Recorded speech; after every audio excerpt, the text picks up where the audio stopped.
Good morning and welcome back to my YouTube channel. On my white 355, I was sewing something and I needed to do a zigzag to prevent fraying, and I couldn't figure out how to do it, and I finally figured out how to do it. So I'm going to share with you how to set your machine to zigzag. This I rolled all the way up. This I moved over to 2 or 3, whatever it's set on. And while I'm holding this, I rolled this one all the way down to lock it in place. Now here, all my threads in white, so you know, when you sew, this is what you're going to get.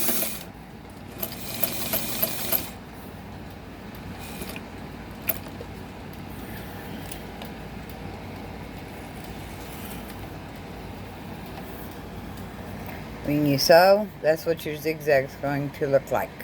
Okay? Yeah, there's a better picture of it. That's what your zigzag's going to look like. If you're set on, I guess I'm on 0, 1, 2. I guess I'm on 2. But I'll probably move it down to 1 before I actually sew this. But if you're wondering how your zigzag works on your white 3355, that's how it's done. Like this video, comment below, subscribe to my channel. I'll see you next video. Later, guys.